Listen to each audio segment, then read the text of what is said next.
याचना नहीं अब रण होगा, संग्राम महाभीषण होगा। विनय न मानत जलद हिजड़, गए 3 दिन बीत, बोले राम सकोप तब भय बिन होय न प्रीत। दो मुद्दा बहुत अहम है जिस पर आज हम बात करने वाले हैं। एक तो ईपीएस 95 और दूसरा है दिल्ली के बुजुर्ग पेंशन धारक। जो केजरीवाल जी ने लॉलीपॉप पकड़ाया 80,000 का, लेकिन लॉलीपॉप किन बुजुर्गों को मिला ये हम मनोज जी से आज जानेंगे। रात में मुझे कंफ्यूजन हुई तो मैंने कहा मनोज जी को फोन लगाया जाए और इस पर दूसरे ही दिन डिस्कस किया जाए। समय महज 10:30 और 11 बज रहे हैं और मनोज जी को मैंने इसलिए बुलाया कि पेंशन धारक की बात मनोज जी से बेहतर कोई कर नहीं सकता है। मनोज जी, पहले तो आपका हमारे चैनल में बहुत बहुत स्वागत है। बहुत बहुत धन्यवाद अनुराग जी। सबसे बड़ी बात मैं ये कहता हूँ कि अनुराग जी, जब आपने कहा ना कि उस दिन आपने वादा किया था कि मैं बुजुर्गों की आवाज बनूंगा जी, मैं सेनापति बनूंगा जी। तो आज आप सच में वो सेनापति जो लीड करता है ना, जो आगे बढ़कर उसकी ताकत को दिखाता है, आगे बढ़कर संग्राम करता है और अपनी जान दांव पे रखकर, क्योंकि बड़े बड़े लोगों से टकरा रहे हो आप, नरेंद्र मोदी से टकरा रहे हो आप, अरविंद केजरीवाल से टकरा रहे हो आप, और डर नहीं है इन लोगों का। तो फिर आपने बोल दिया ना कि विनय न माने जलद जल, गए 3 दिन बीत, बोले राम सकोप तब भय बिन होय न प्रीत। तो क्या तो आप लोगों ने, मैंने आपकी वीडियो देखी जो आपने अल्टीमेटम दिया है 15 तारीख तक, हाँ कि अगर नहीं माने, हाँ और दिल्ली वाले झुट्ठे को हाँ 5 दिन का अल्टीमेटम दिए हैं, हाँ तो यानी 20 दिन का टोटल अल्टीमेटम। हाँ अगर ये लोग नहीं माने तो अनुराग ओझा हम्म। दूसरा वाला अल्टीमेटम देगा जो देता है आज तक। अनुराग जी देखिए, मोदी जी को तो जैसे आपको पता ही है, आपने बताया अभी कि मोदी जी को हमने क्या, मैंने नहीं दिया, हाँ, हमने लोगों से कहा पत्र भेजो, और मोदी जी को चेतावनी गई हुई है। 30 तारीख तक लोगों ने पत्र भेज दिए गए हैं जी। 15 तारीख तक उनका समय दिया है कि भैया 10 साल हो गए याचना करते करते और अब संग्राम की नौबत आ रही है, या तो काम कर दो पेंशनर का काम 7,500 रुपया मिनिमम पेंशन, डीए, मेडिकल, और ये जो फॉर्मूला है, अनैतिक फॉर्मूला है पेंशन का, इसको एकदम वाइप आउट करो, इसको हटा दो। ये हमने कहा है प्रधानमंत्री जी से।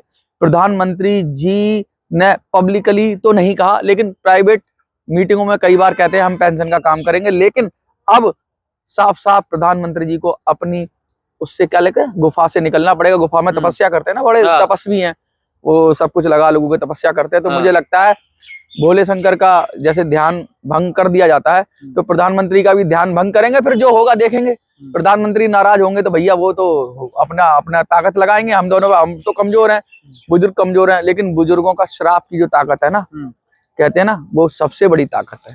अगर श्राप लग गया तो कहीं ऐसा ना हो कि 240 की 2 और हट जाए, 40 ही रह जाए। बहुत बहुत मुश्किल हो सकती है प्रधानमंत्री जी को, इसलिए 15 दिन तक मोदी जी को अल्टीमेटम है। और ये जो नया मनोज जी, मैंने डिस्कस करने के लिए आपको इसलिए बुलाया कि जो केजरीवाल जी ने 80,000 का वादा किया, हाँ, 2 दिन में ही इनकी वेबसाइट यानी इनका पोर्टल बंद हो जाता हाँ, है।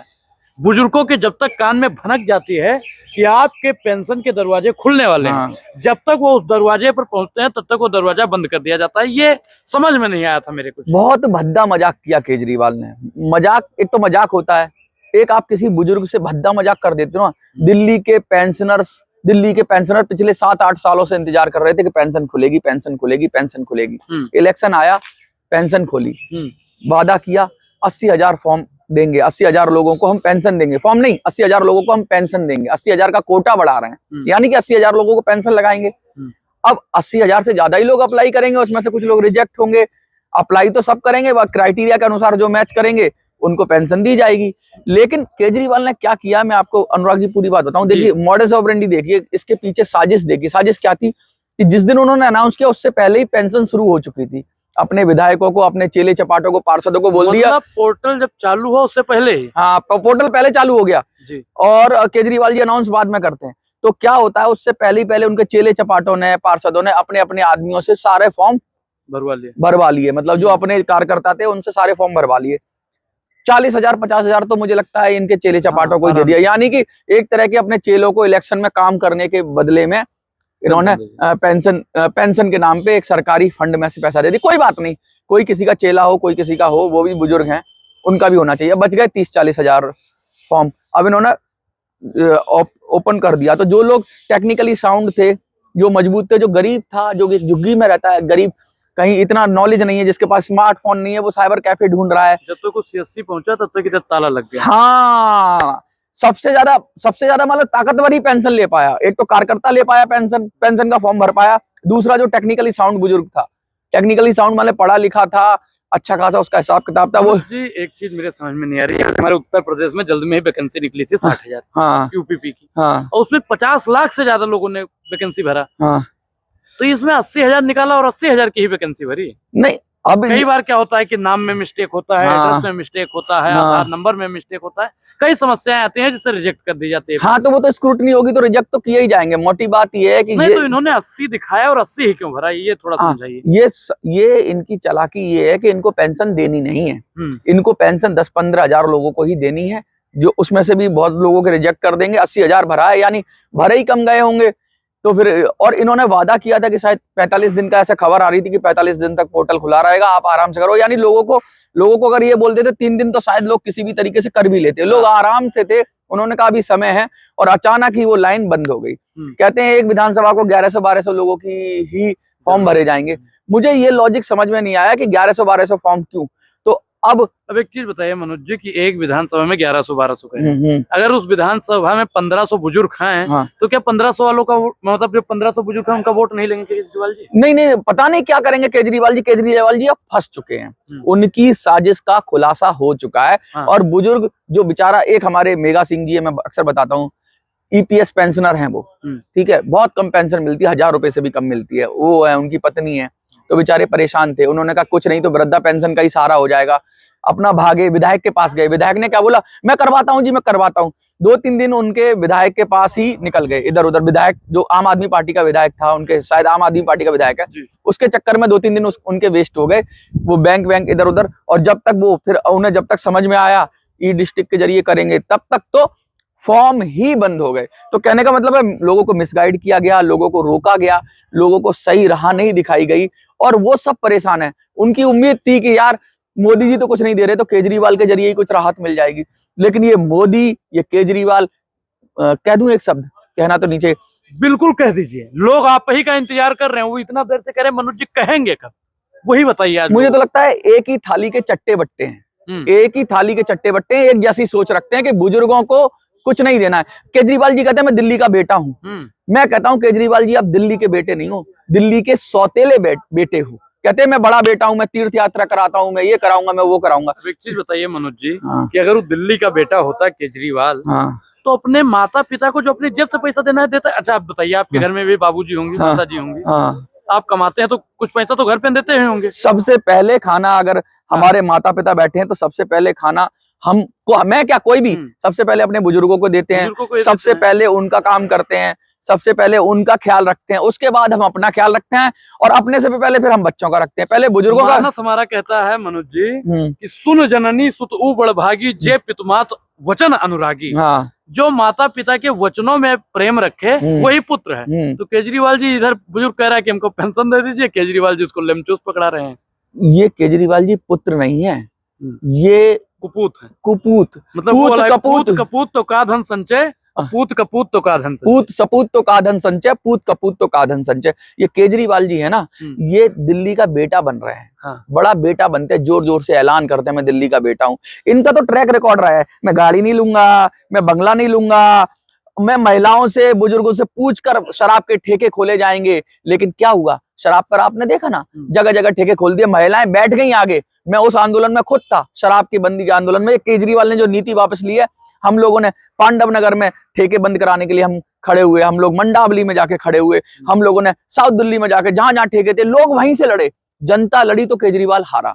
बीजेपी, मैं बता दूं आपको, बीजेपी केजरीवाल को नहीं हरा सकती, कांग्रेस केजरीवाल को नहीं हरा सकती। केजरीवाल वो दानव है जिसे सिर्फ जनता हरा सकती है, वो भस्मासुर है जिसे सिर्फ जनता हरा सकती है। क्योंकि हमने, जनता ने रखा था ना, किस लिए, भगवान शिव ने वरदान दिया था ना भस्मासुर को, जा जिस पे हाथ रखेगा वो भस्म हो जाएगा। तो जनता ने भी वरदान दिया, जा इन कांग्रेस बीजेपी को भस्म कर और तू जा। और ये जनता पे ही हाथ रख रहा है, जनता के सर पे ही हाथ रख रहा है, बुजुर्गों के सर पे ही हाथ रख रहा है, ये जनता को भस्म करने की कोशिश कर रहा है। अरे जनता ने केजरीवाल को बनाया था, जाके बीजेपी कांग्रेस को भस्म कर, और तू जनता को ही भस्म कर रहा है। तो भस्मासुर का फिर क्या हाल हुआ था, विष्णु भगवान ने क्या किया था, विश्व मोहिनी को तैयार किया, विश्व मोहिनी को।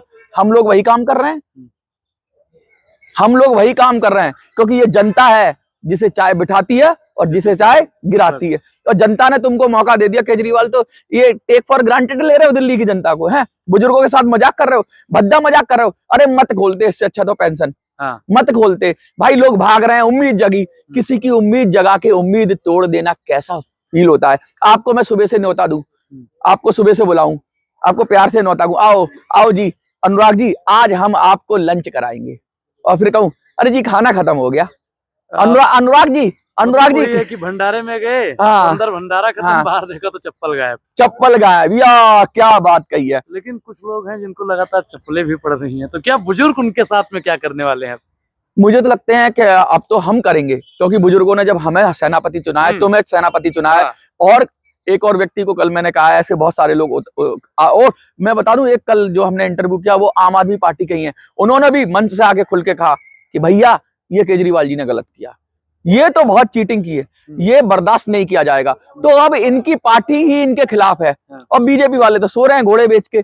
उनको तो जरूरत ही नहीं है जनता की सुनने की। उनको तो पता नहीं कौन सी अफीम, माराजुआना, पता नहीं कौन सा नशा करते हैं वो, उनको समझ में नहीं आता कि केजरीवाल ने कितना बड़ा ब्लंडर किया। हम आगे उठ के इस बात को उठाएं।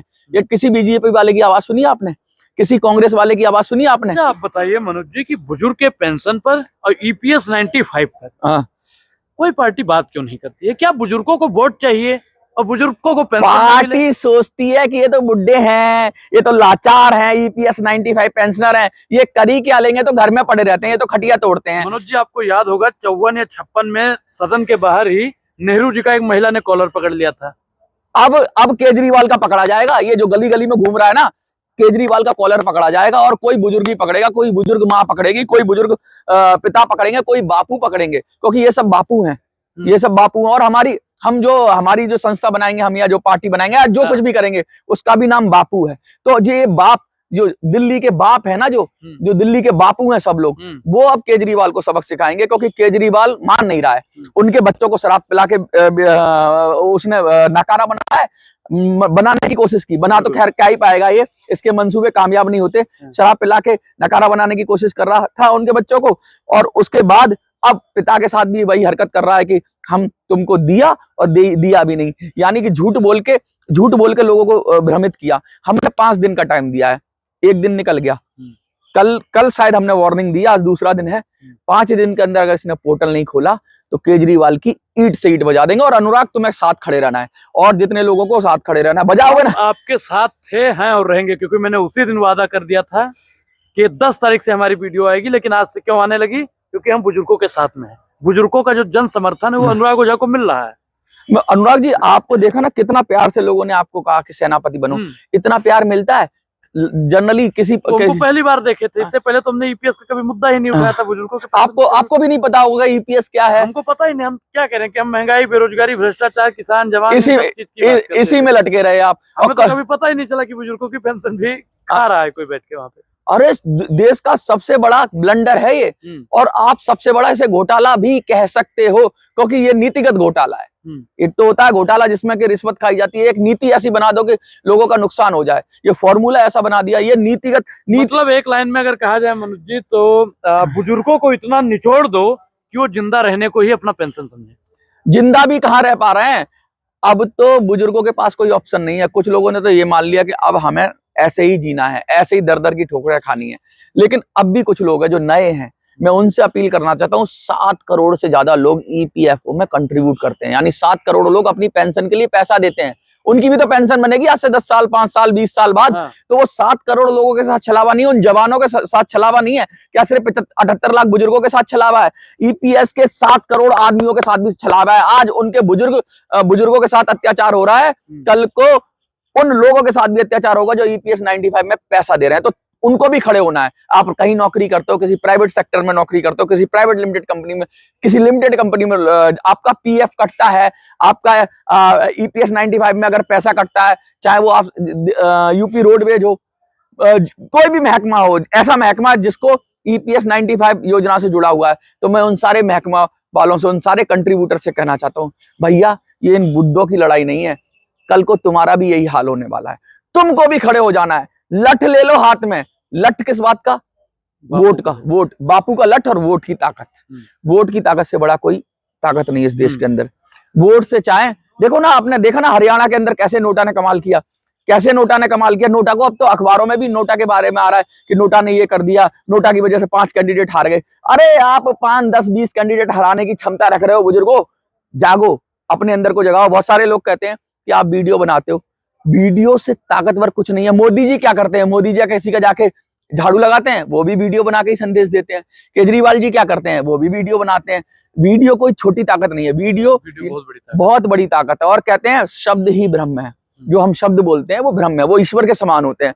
आपके शब्दों में अगर शक्ति होगी तो लोग खड़े हो जाएंगे। एक नेता बोलता है तो हजारों लाखों लोग खड़े हो जाते हैं। शब्द की ताकत पता ही नहीं है उन मूर्खों को जो कहते हैं वीडियो बनाते हो। अरे शब्द से बड़ा कोई बाण नहीं है दुनिया में, और शब्द से बड़ी कोई ताकत नहीं है। और बाण चौहान ने चलाया था। हाँ, और देखो कुछ लोग दंगा करा देते हैं उल्टा सीधा बोल के, हेट स्पीच बोल के दंगा करा देते हैं। तो कुछ लोग अच्छी बात बोल के लोगों को खड़ा कर देते हैं। हम अच्छी बात बोल के लोगों को खड़ा कर रहे हैं, हम घर घर जा रहे हैं, गली गली जा रहे हैं, मेहनत कर रहे हैं सुबह से शाम तक। वीडियो बनाने के लिए कम मेहनत होती है, हम लोगों के पास जा रहे हैं, उनको तैयार कर रहे हैं। और हम वीडियो बनाने के साथ हमने चुनाव लड़ने की रणनीति बना रहे हैं, हम लोगों को एकत्रित करने की रणनीति बना रहे हैं, हम धरना प्रदर्शन की रणनीति बना रहे हैं। हम हर स्तर पे काम कर रहे हैं, हर जगह काम कर रहे हैं। रुकेंगे नहीं और झुकेंगे नहीं, और जब तक तोड़ेंगे नहीं तब तक छोड़ेंगे नहीं। तो मैं अपने बुजुर्ग दादाओं से कहना चाहता हूं कि उठो बुजुर्गों, देश की वसुंधरा पुकारती, देश है पुकारता, पुकारती मां भारती। मनोज जी बहुत बहुत धन्यवाद आपका। बहुत बहुत शुक्रिया। और कहते हैं ना 1 और 1 11 होते हैं, लेकिन आज मैं कहता हूं अगर अनुराग हो तो 1 और 1 111 होते हैं। बहुत बहुत आप धन्यवाद। हमारे चैनल के बारे में क्या कहना चाहेंगे? अनुराग ओझा जो सोशल एक्टिविस्ट चैनल है, अनुराग ओझा लिखोगे आप यूट्यूब पर तो आ जाएगा, इसको जाके सब्सक्राइब कर लेना और इनको अभी मनोबल बढ़ाना। और लगातार अनुराग जी को ये भी कहते रहना, देखो ये कहीं ऐसा ना कभी नया युवा है कहीं आपको छोड़ के ना जाए।